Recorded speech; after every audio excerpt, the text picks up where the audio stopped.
This is Sarah Squires bringing you behind the headlines in today's edition of WYO Today Newsroom. Today, I am so fortunate to be joined in the studio by Injury Prevention Resources Executive Director Marshall Whitaker. Welcome to the show, Marshall. Hi, Sarah. Thank you for having me today. Now, before we get too far into our topic du jour, I wanted to kind of back up and start at the beginning here.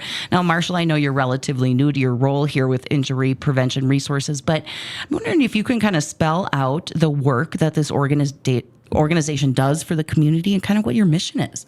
Sure. So Injury Prevention Resources has a singular mission. We look for zero injuries, zero deaths on our roadways. And so anything related to safer roads in Wyoming is something that we touch on. And that can be DUI probation, supervised probation monitoring. That can be car seat safety. It can be bike helmet safety, pedestrian safety. It also involves just driver education, distracted driving prevention, and impaired driving reductions. Ultimately striving to prevent injuries and deaths across our roadways statewide. Particularly, we focus on 5 counties for roadway education safety. And that is Carbon, Natrona, Fremont, Sweetwater, and Lincoln. And so as a result, we do targeted events and cultivate targeted partnerships in those communities to really expand that message, create opportunities to engage the community, to shift behavior and create change. Well, that is a valiant mission, and I think it's something that we kind of need to come back to the table over and over and really drive these points home. You know, I know we talked last month, Marshall, and I was sad to see, you know, after we spent a lot of time kind of reminding people about some of these distracted driving tips and just, you know, general practices that are going to keep us and our kids safe on the roadway, the people that we love, you know, the steps that we can take here. And I was sad to see that, you know, we have seen some more roadway fatalities since that time. And a lot of times, you know, I take a look at the Wyoming Highway Patrol's kind of, accident crash reports. And I look at those across the state, and we see one really big common denominator in those types of crashes that end in fatalities. There's one thing that really seems to be that common factor, and it is a preventable one, and it has to do with seat belts. What are some other things that we should be thinking about as we head into April here for Distracted Driving Awareness Month? So we talked a little bit about this last month, and we're going to continue to push on it this month, and that is distracted driving is anything that pulls your attention away from the road. That can be your phone. That can be your kids in the back seat. That can be, if you're like me, you're an animated talker. Maybe you don't watch the road when you talk to your passenger. Anything that divides your attention from the road is distracted driving. And we need to be aware of that because accidents happen quickly. And oftentimes they happen at a much more dangerous level when we're distracted. I was in a training yesterday, and one of the statistics that they gave us was that drivers using a hands-free device involved in a hands-free call are involved in accidents at speeds 35% higher than people who are not. And I'm notorious for using hands-free. I don't touch my phone in the car. I don't touch my screen in the car. But on the call, I can absolutely see if you're taking a high-pressure call, you start pressing that gas pedal, you're not really paying attention. And those kind of distracted moments can be incredibly costly. We need to be aware of our driving when we are engaging in other activities, eating. This is Wyoming. A lot of times we get done in Casper, we're ready to come home. It's a 2-hour drive. We'll swing in somewhere, grab something through the drive-thru. We're driving home, and we're eating while we're driving. And I don't know about you guys, but I've yet to find the fast food burger that's not drenched in condiments that's trying to come out of the wrapper and visit my clothing. And so that becomes my focus. I'm not watching what's going on in front of me. We just need to take a step back, be aware of all of the things that can distract us, and start limiting those dynamics so that we are better focused drivers on the road. That's definitely something to keep in mind. I think sometimes we're kind of giving ourselves a pat on the back when it comes to those hands-free devices. We think, well, I'm in the clear here, man. I'm not holding my phone. I'm not looking at my phone. I've got both hands at the ready.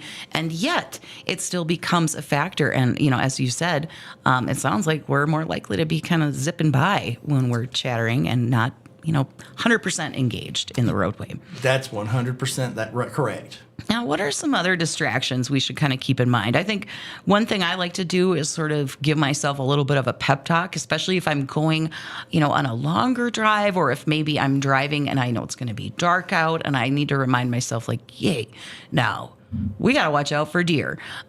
Look out, Du Bois. I mean, we really got to be in tip-top shape and really keeping our eyes peeled. But what are some other things we should kind of think about as we set out on a trip before we get behind the wheel? So things that we can absolutely do is make sure that we've already set our nav.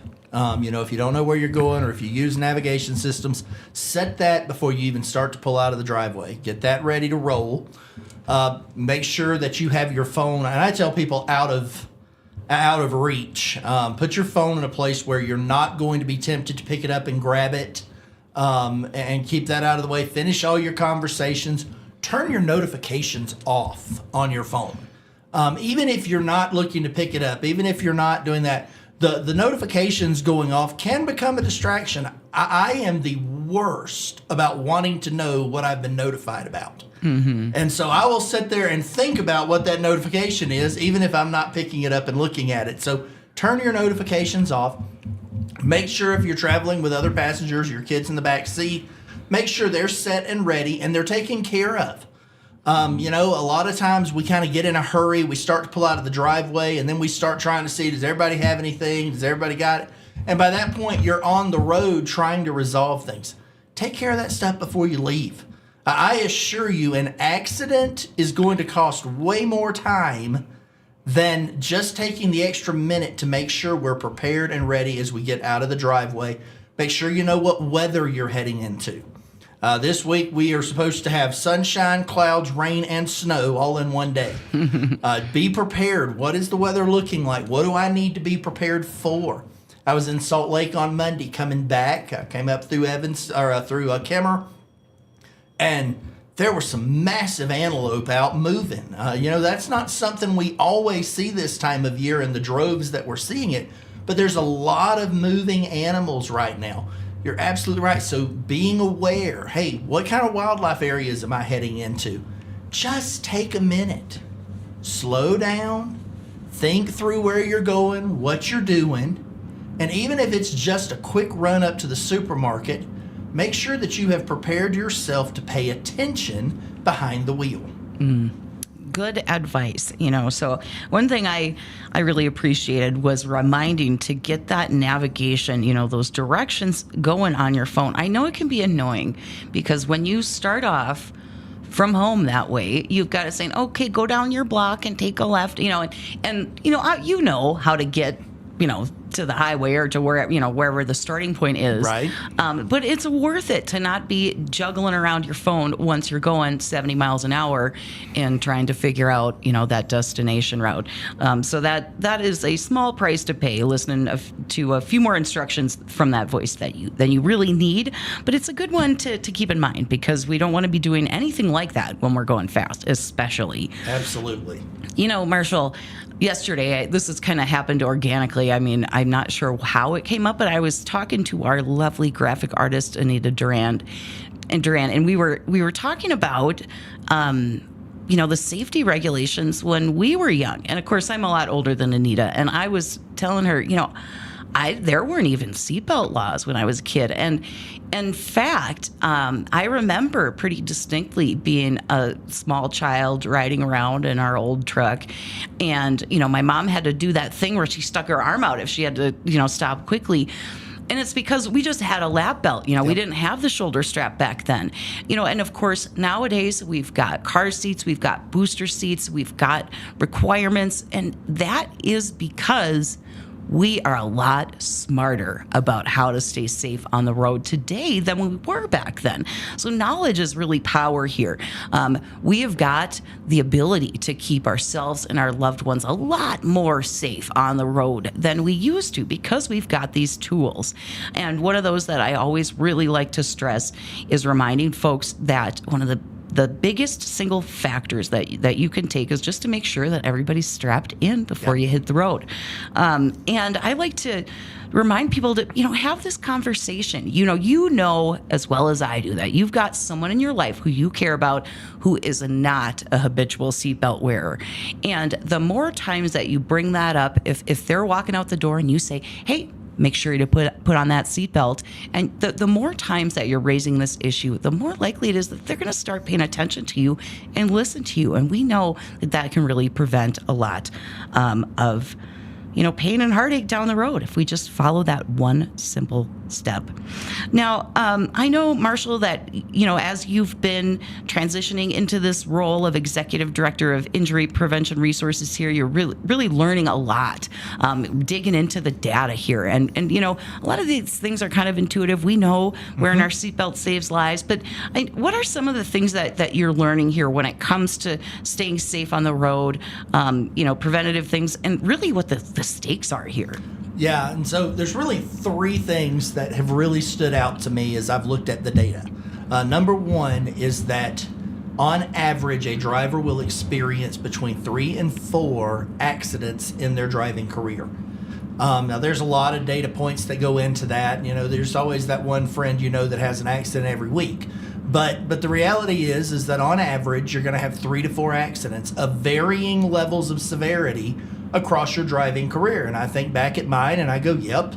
It's one of those things where stuff happens. Stuff hits you. You hit stuff. But those dynamics are pretty consistent that you are going to experience some form of motor vehicle accident. Number two, if you are between the ages of 5 and 55, the most likely cause of fatality is being in a vehicle accident.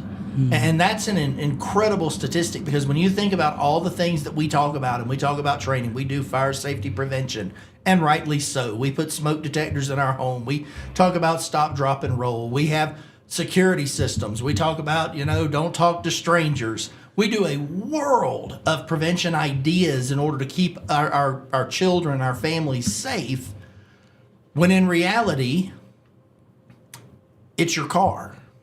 Your car is the most likely culprit that's going to cause life-changing injury or death into your family. And a lot of times we really take that for granted. And so that's a huge statistic that just flashes in my mind when we really think about the data and what we see. Because if drivers are going to have 3 to 4 accidents and the most likely cause of fatality is being in the car, those accidents are critical points in your driving career. But the other statistic that really stands out to me is that wearing your safety belt reduces the chance of fatality by over 80%. That is one huge, simple step, an education piece that we can implement today with every driver on the road, that if you will simply buckle your safety belt, you improve your chances of surviving those 3 to 4 accidents that happen throughout your driving career by over 80%. I don't know anybody that wouldn't take those odds if they were given the opportunity for the bet. I would take an 80% increase every time. And so those are critical data points that I just don't think we can emphasize enough. An accident is not if, it's when. The severity of that accident you cannot control, but your odds of surviving it increase 4-fold when you wear your safety belt. Yeah. And that's critical. It absolutely is. Marshall, I know you and I both, take a look at the data out there on the fatalities that we see on Wyoming's roadways. And, we talked about the big factor here. It is the seatbelts. I mean, we see that in individual crashes. We see that in the data overall. It's not just Wyoming. Safety belts save lives. Yep. But one thing I noticed, too, is that, we've got a lot of single vehicle crashes in Wyoming here. Of course, our topography has, a factor here. Right. It doesn't take much of a drop off if you end up leaving the roadway for one reason or another to start a rollover incident. And a lot of the fatal crashes that we see involve people being ejected from the vehicle because they're not strapped in. And of course, that makes you incredibly vulnerable to serious injury. And so we just want to stress that it doesn't take much, like we said, to kind of veer off the roadway a little bit and then end up in a pretty major event. But if you're strapped in, you're more likely than not to be on the safer side of coming out of that crash. Absolutely. Well, and I've since I was last here, I've made 2 trips to Salt Lake. One of those trips was in the midst of all that heavy wind that we had a couple of weeks ago. Oh boy! And I was coming through after multiple incidents with large vehicles and family vehicles that had been blown off the road, or that had been blown enough that they just couldn't get traction to get back on the road. And I don't think that we oftentimes really think about that. But even coming back Monday, it really wasn't a high wind deal. It really wasn't a bad trip. But just outside of Kimmer, as I was coming up, semi-truck came by the other way, and he passed me just as the wind started picking up pretty quickly. And in that moment, as soon as he got past me, that wind hit the side of my vehicle full force and just pushed me onto the shoulder. It would not have taken much for it to have pushed me the rest of the way off of the road. And that would have definitely been a situation where a rollover could have happened because of the topography and everything we were looking at in that area. And it only takes a moment for something like that to happen. You don't have to be doing anything wrong. You don't have to be unfocused. You can do everything right. Accidents still happen.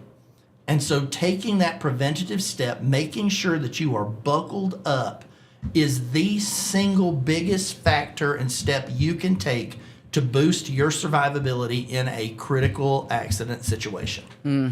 Absolutely.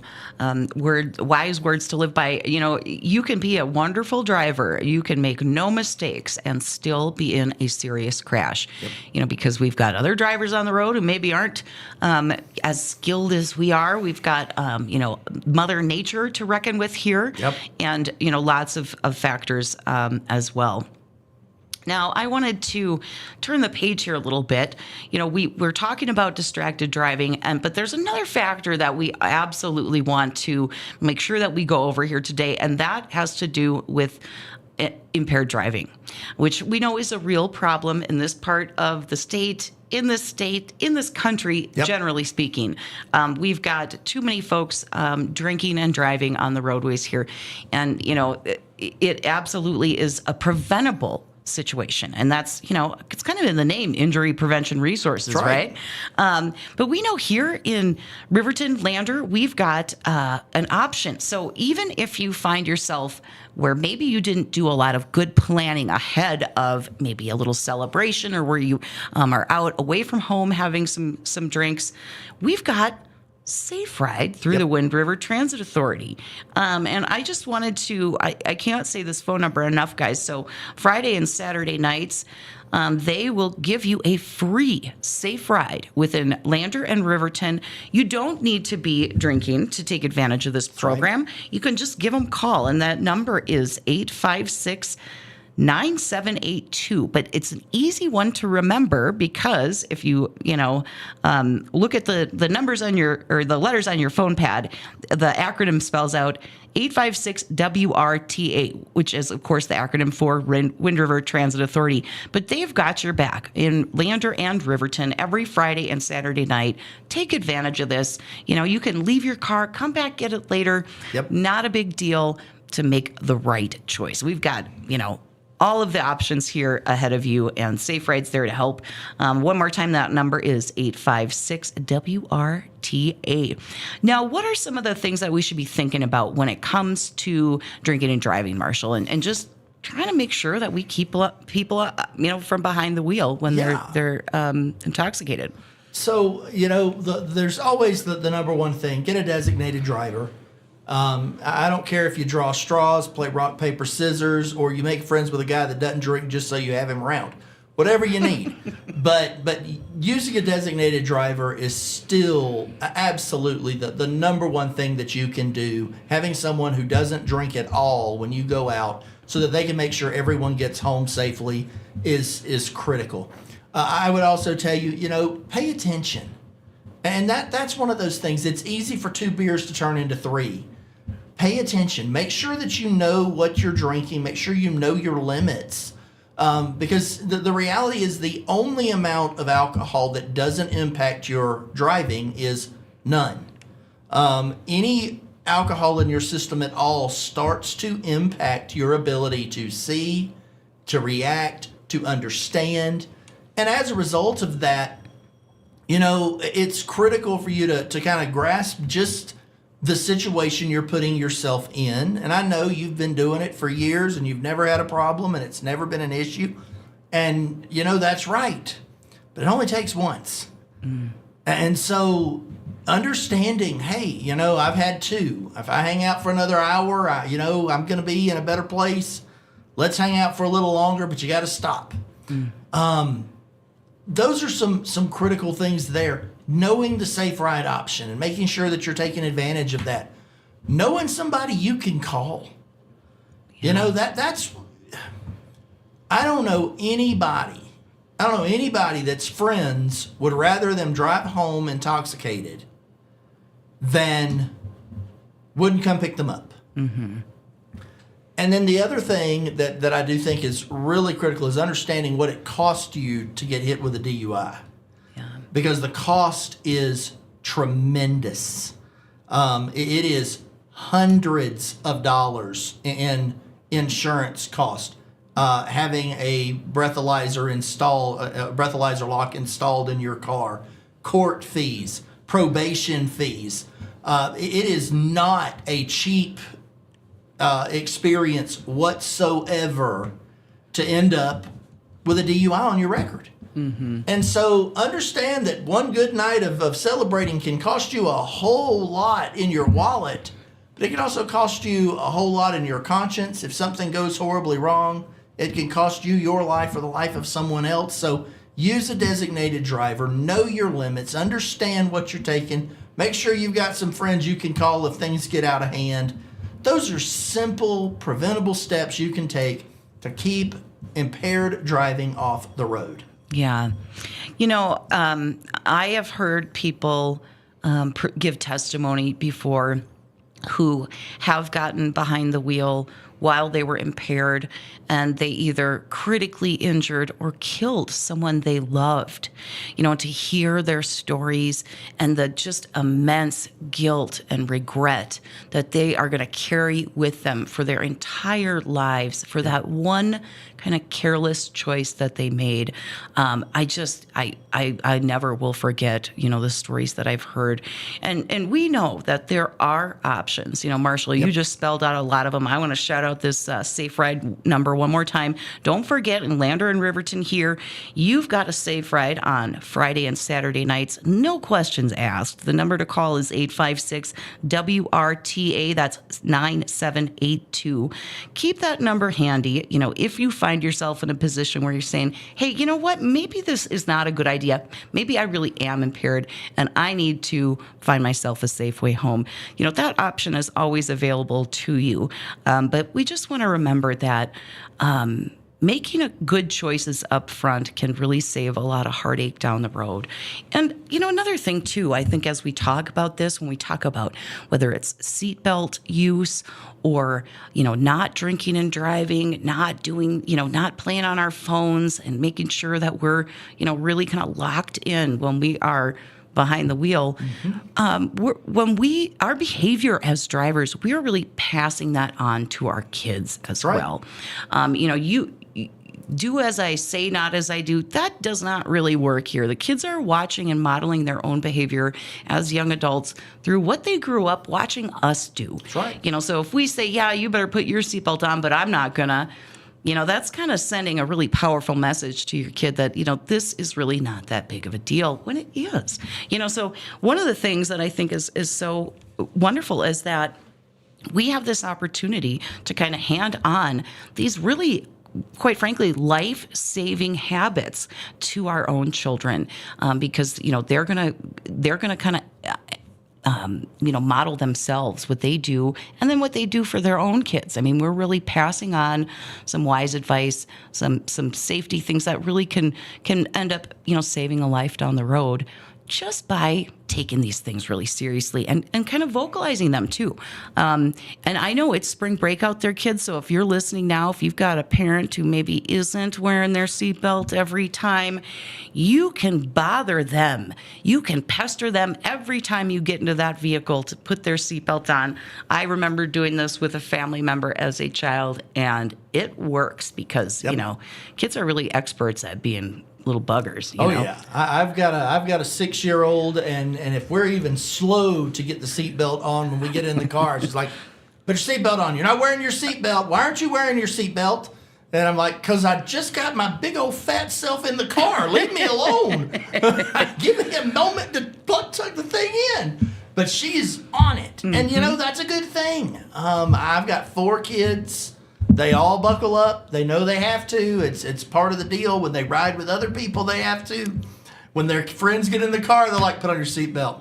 Dad won't drive with you not having your seatbelt on. Dad has a monitor on the front of his dashboard there. It tells him if your seatbelt's locked. You need to put your seatbelt on. And I'm like, look, this is a huge deal. We want to keep our kids safe. We want our kids to learn safe driving habits. I just cannot stress that enough, the importance of wearing those seatbelts and training your kids to wear those seatbelts. One thing that we look at with some of the data is that nationally, fatalities continue to drop. But they drop in correlation to proper car seat installation and utilization and seatbelt utilization. In communities where seatbelt utilization goes down, fatalities always go up. And so it is an absolute direct correlation between using your safety belt, teaching your kids to use it, and using restraints properly with toddlers and infants and small children, to reducing the number of deaths we see on our roads, the number of injuries we see on our roads. And so we are huge advocates of make sure you are buckling up. Definitely a point that we just can't stress enough. I mean, I think there's science out there that says, people need to kind of hear these reminders over and over and over before it really locks in. So let this be your lock-in moment, folks.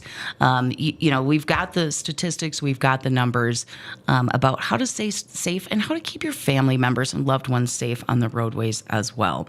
Now, before we go here, Marshall, I'm wondering if we can kind of sum up some really key takeaways that we should be thinking about here in April, which is, of course, Distracted Driving Awareness Month. What are kind of the finer points that we should really be checking off our list? Absolutely. So first thing, when you get in your car, know where you're going, know what your weather's looking like, and make sure you're limiting the things that take your focus away from the road, whatever those may be, every time, every trip, and then buckle up and get on your way. You take those steps, that moves you in the right direction to be a focused driver, not a distracted driver, and that translates to a safe driver. Absolutely. I also want to, one more time, remind you guys, hopefully you can memorize this phone number here, but this is the Safe Ride program, of course, Friday, Saturday nights in Lander and Riverton. The number to call is 856-WRTA. That's 856-9782. You can get a free safe ride, whether you're drinking, not drinking. You just need a ride. they've got you covered. So I wanted to really thank you, Marshall, for coming in today, kind of sharing these pointers that we should really always be keeping in mind and reminding our loved ones about too. So if you're listening right now, maybe your hubby's not sitting next to you, maybe your teenage driver isn't in the room right now. Bring these points home. Bring them up at the dinner table. Remind them as they're walking out the door. Make sure you're wearing your seatbelt, kid. This is how we save lives. So thank you so much, Marshall, for sharing all this research and this good advice and helping us go into April, Distracted Driving Awareness Month, with the tools we need to stay safe. Absolutely.